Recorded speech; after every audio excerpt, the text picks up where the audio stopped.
Hola, buenas noches. Estamos iniciando transmisiones. Buenas noches. Es miércoles 11 de julio.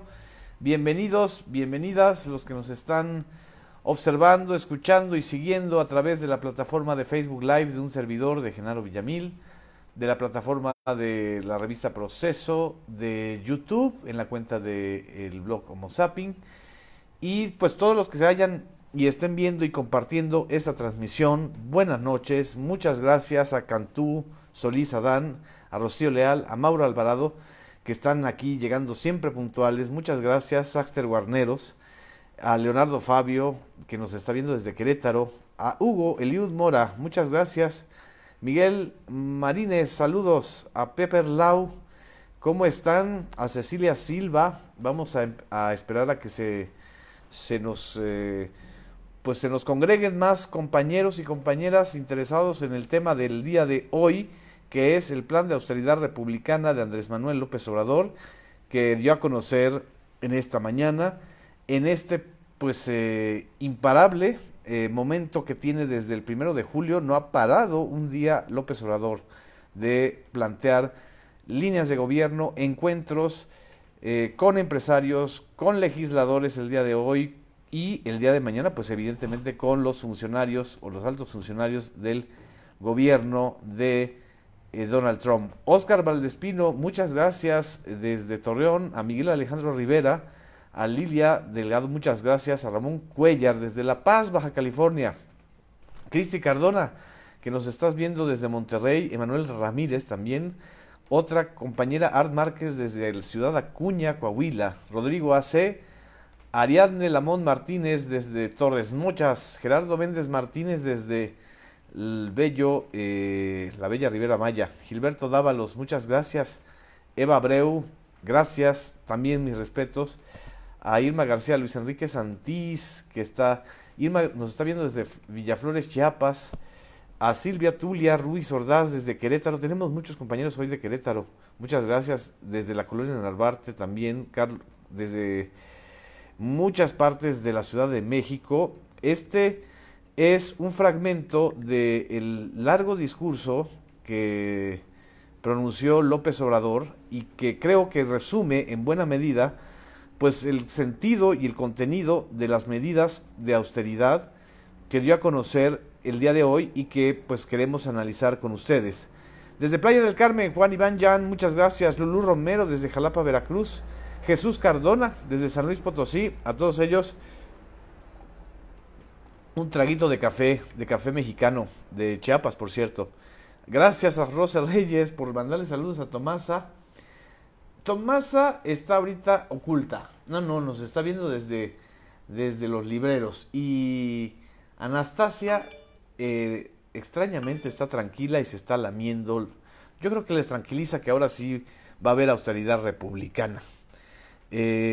Vamos a oír este fragmento de lo que Andrés Manuel López Obrador dijo hoy en este pues muy importante discurso, porque quizá es el primer bosquejo de lo que podrá hacer su gobierno, y que seguramente lo hará porque tiene mayorías en las cámaras, en la Cámara de Diputados y en la Cámara de Senadores. Escuchemos. Llamados de confianza, es decir, en los niveles más altos de la administración. No es ninguna novedad, lo dije en todas las plazas públicas. Ya llegó el momento de que sea el gobierno el que se apriete el cinturón. Y claro, es el momento de que sea el gobierno el que apriete el cinturón. Interrumpo nada más para mandar saludos a todos los mexicanos que nos están viendo desde el extranjero. A veces no me da chance, pero qué bueno que nos están viendo desde McAllen, desde Chicago, desde Nueva York, desde San Francisco, California, desde Los Ángeles, desde Toluca, que ya será parte de la República de la Esperanza, porque ahí fueron barridos la gente del grupo Atlacomulco.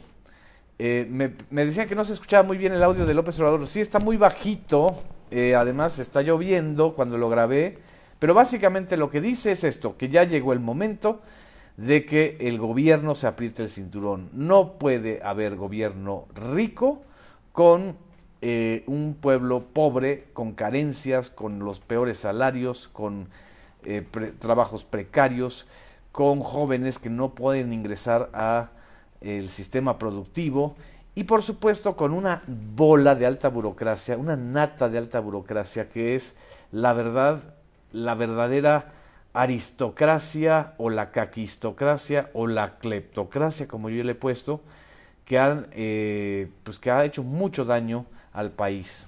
Saludos también a Boris Calderón desde Indianápolis, desde la Doctores también nos están viendo, a Carla Trejo desde Quebec, le mando un abrazo. Desde Jalisco a Fabián Muñoz, a Carlos Machorro también.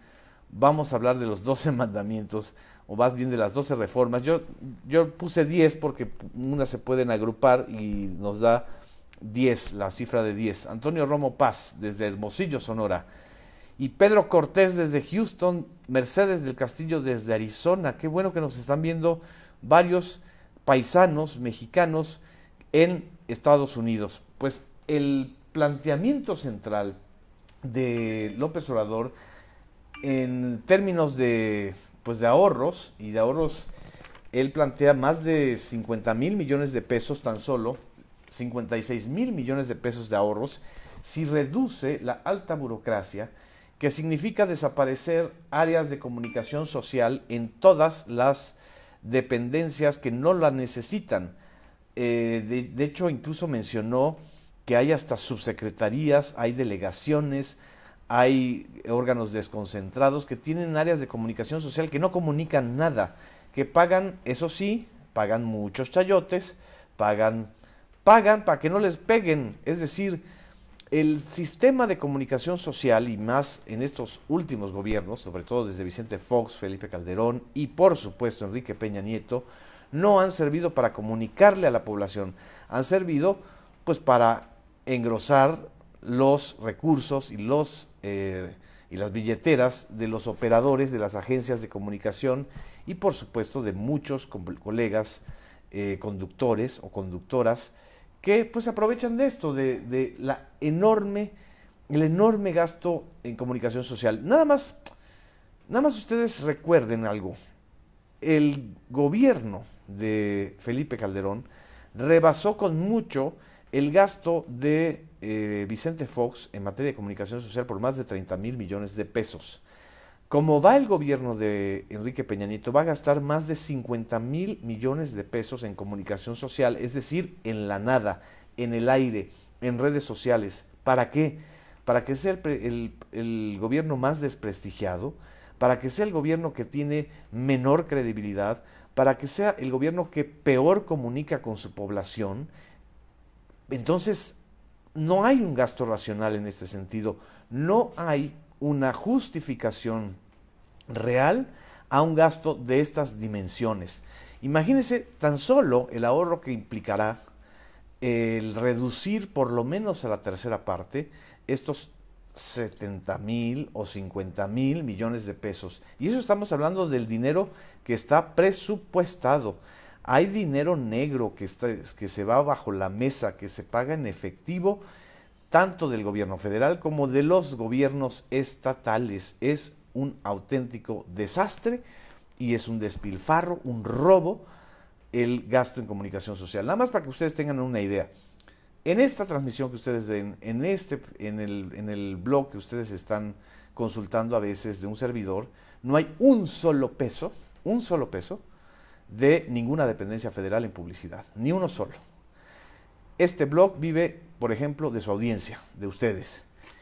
Y hay infinidad de portales digitales de periodistas que no tienen ni la tercera parte de la audiencia que nosotros tenemos, pero tienen 10 veces más de recursos presupuestales que vienen de las áreas de comunicación del gobierno.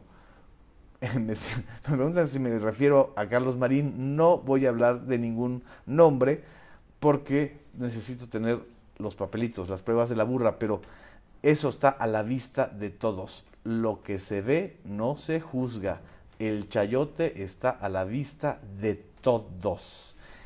Y esos chayotes ya no van a producir más. Y por supuesto, va a ser atacado este plan de austeridad desde algunos espacios de comunicación. Así que no le hagan caso a estos que van a estar llorando, pues por donde más nos duele, que es la cartera. Creo que ya basta de tener conductores y periodistas riquísimos que ganan más de $500,000 o de $1,000,000 al mes y que no tienen audiencia y que no generan información, pero sí generan un círculo del desastre, el círculo de la falta de credibilidad. Entonces, esta parte también les va a doler mucho. Van a reducir delegaciones del gobierno federal, a fusionar áreas, a eliminar subsecretarías y direcciones generales. Nada más les paso este dato que también me lo comentaron hace unos días. Por ejemplo, Petróleos Mexicanos, la joya de la corona, la empresa que hace depender al ingreso fiscal mexicano y prácticamente a la nación. Nada más para que tengan ustedes una idea, Pemex es 10 veces más grande que América Móvil, de Carlos Slim, que es la empresa privada más grande de todo el país. Entonces, Pemex mueve en muchos sentidos la economía del país. Pero en Pemex, hace unos 20 años, 15 años, habían 4 direcciones generales.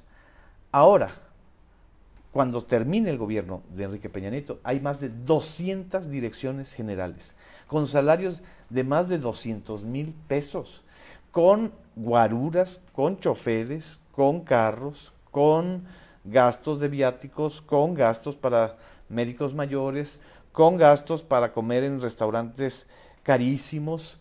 Es un auténtico despilfarro, es realmente lo peor que puede haber sucedido, porque además este número tan impresionante de direcciones generales se han mantenido a pesar de que los precios del petróleo han bajado, de que la producción petrolera ha disminuido y de que los ingresos fiscales vía el petróleo que importamos, o que exportamos, se han reducido. Es decir, han exprimido a Pemex de una manera que cualquiera que tuviera a cargo la economía de una empresa petrolera tan importante lo hubiera condenado. Y no hablo de las delegaciones de muchas secretarías, tan solo para mencionarles un ejemplo. En la SEDATU hay delegaciones, en la Secretaría de Desarrollo Urbano y Territorial, hay delegaciones en todos los estados, y los delegados, en lugar de defender los intereses de quienes están peleando por la titularidad de sus tierras, defienden a quienes roban la titularidad de sus tierras, y tengo elementos para afirmar lo que estoy diciendo. Ya los documentaremos luego. Y así como esto, las delegaciones de la SCT, las delegaciones incluso de la Cancillería, las delegaciones de dependencias como la Secretaría de Turismo, y todo el plan de reestructuración y de descentralización pues también va a llevar un achicamiento de la centralización. Me dice, cancelen gastos médicos, todos al IMSS o al ISSSTE. Esto es justamente lo que estaba también planteando López Obrador, que los gastos médicos privados se van a disminuir sensiblemente, porque también es impresionante que los mexicanos de a pie, como usted y como yo, tengamos que ir al Seguro Social o tengamos que pagar el Seguro Popular, y la alta burocracia reciba tratos de reyes en gastos médicos mayores que los pagamos nosotros, todos nosotros, con los impuestos, con el presupuesto.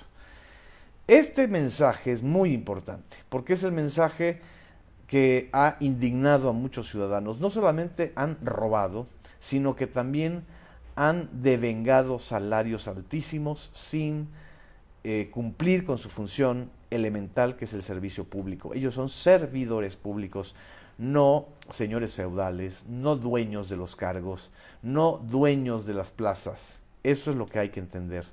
También aclaró que los derechos sindicales y los derechos laborales de la gran mayoría de los trabajadores de la burocracia federal que vayan a ser recortados, pues se van a respetar.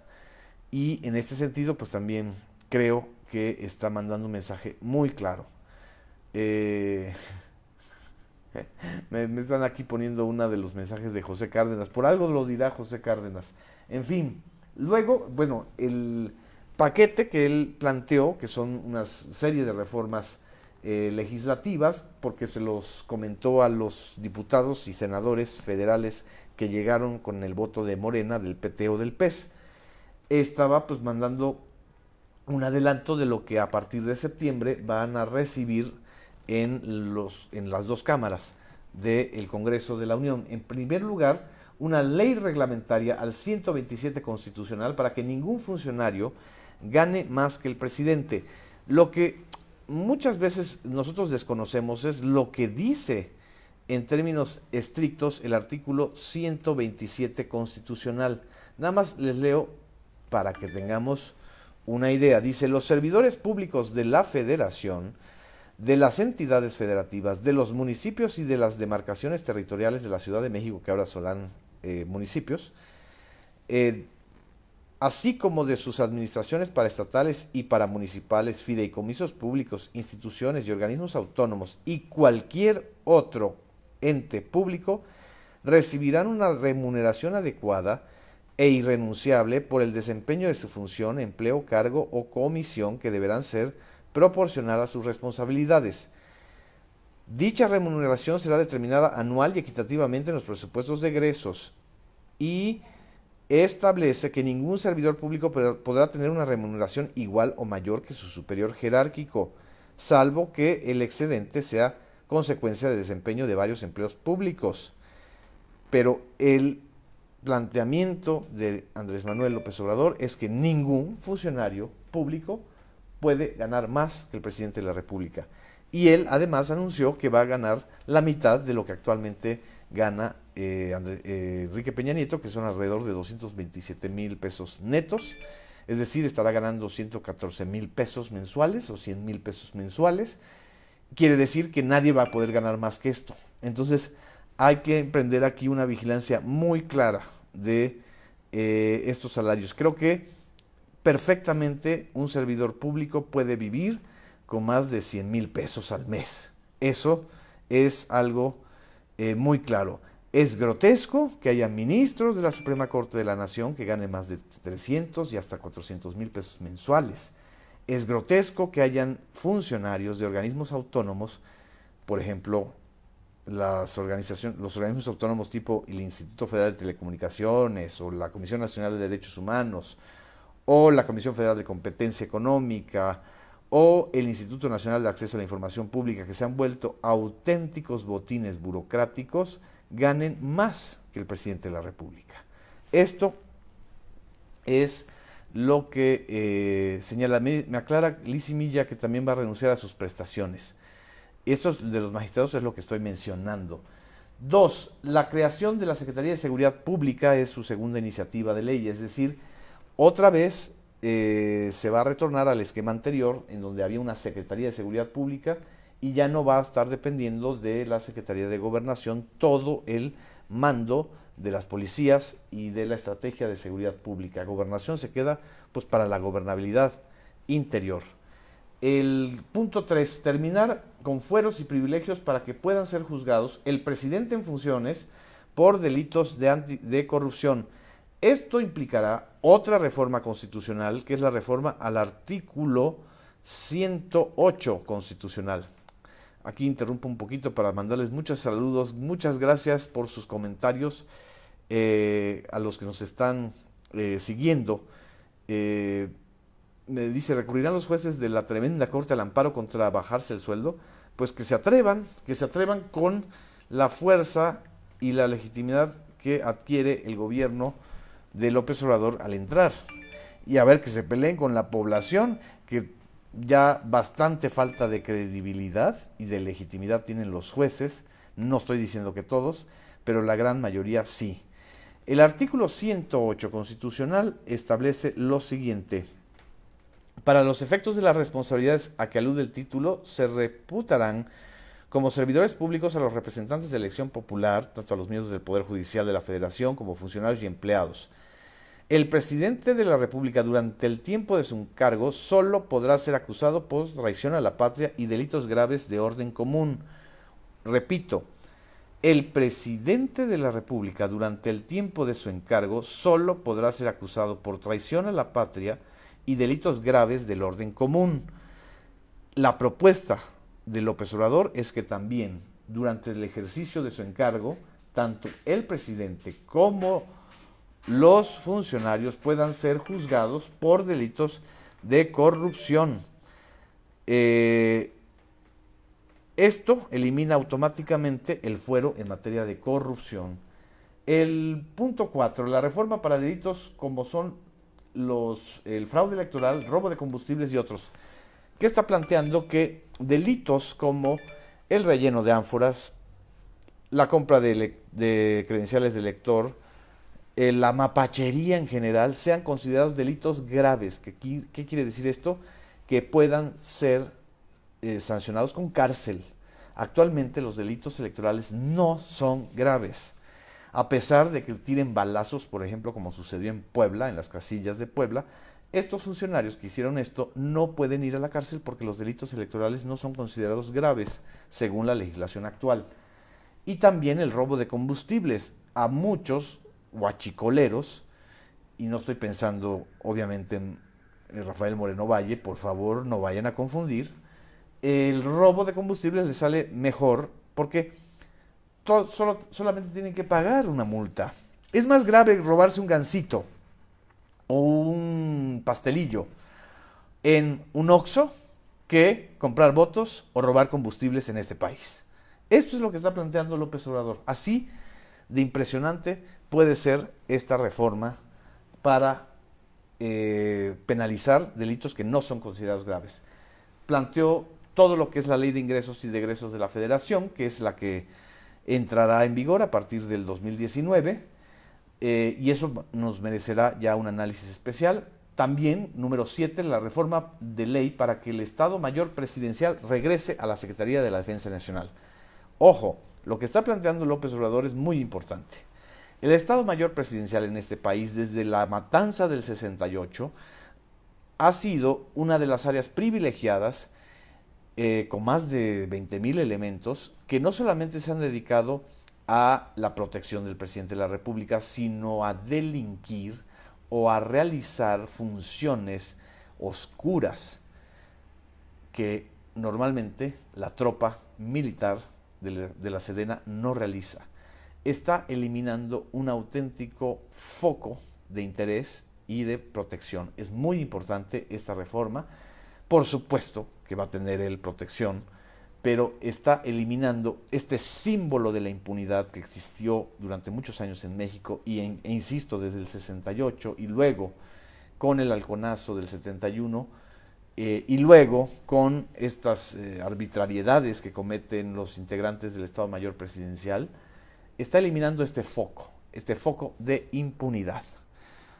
Así es. Si fuera el Estado Mayor, como dice José Alfonso Casillas Muñoz, agradezco, como dice Gerardo Martínez, eran los del Batallón Olimpia del 68, el de los guantes blancos, y lo que dice Edu Sastri, el Estado Mayor Presidencial y algunos generales o integrantes de este grupo de élite, pues se sentían con derecho a encabezar delitos como las desapariciones.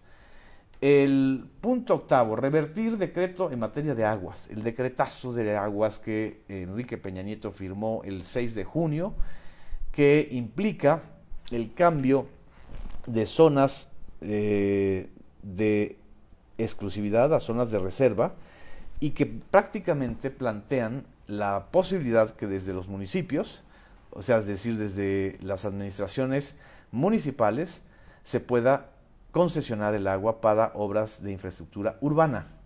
Esto ya sabemos lo que implica en términos de corrupción, y lo que plantea López Obrador es revertir ese decreto.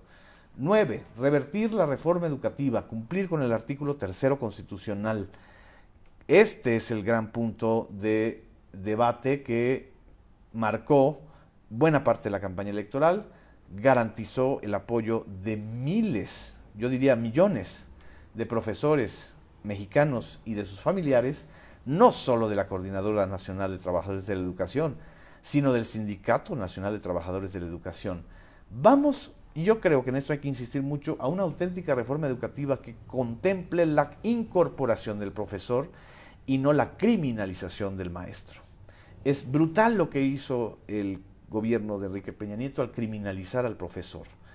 Por supuesto que hay que evaluarlos y por supuesto que va a haber la evaluación, pero no se puede hacer una reforma educativa en ningún país, y menos en un país como México, con más de 1,5 millones de profesores, a los cuales los satanices, los criminalices, los consideres y los señales como flojos, como traficantes de plazas.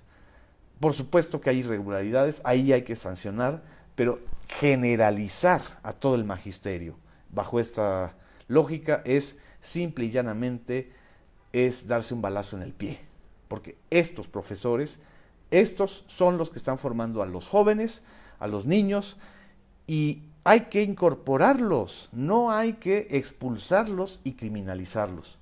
Y por último, la 10ª reforma es para aumentar salario mínimo al doble en la zona fronteriza, que creo que es uno de los planteamientos, por cierto, coincidentes con el PAN, con Ricardo Anaya. Estas son las 10 reformas que planteó hoy López Obrador. Por supuesto que serán parte de una disputa o una discusión en términos legislativos. Como ustedes observan, no está el tema de la Fiscalía General, eso será también tema de otra discusión. Tampoco está el tema de la amnistía general. La ley de amnistía, como lo aclaró ya Olga Sánchez Cordero y como también lo ha aclarado el propio López Obrador, será parte de un proceso de consulta nacional. Y el tema de la amnistía, así como el tema de la fiscalía, creo que vale la pena analizarlo en otras emisiones, conforme vayan saliendo. Muchas gracias por sus saludos, por sus comentarios. Espero que les sea práctico esta enumeración y esta ejemplificación de lo que hoy dio a conocer Andrés Manuel López Obrador. Nos vemos el día de mañana en esta plataforma. Les agradezco mucho sus saludos. Aquí está Anastasia, por cierto, ya se acercó a nosotros, a ver si no se nos pone, pues no se nos pone arisca, como si fuera una perseguida del despilfarro. Ven, Anastasia. Aquí está. Les manda muchos saludos. Ella cree en la austeridad republicana, siempre y cuando no disminuyan sus whiskas, sus popotes y su diversión. Buenas noches. Hasta mañana.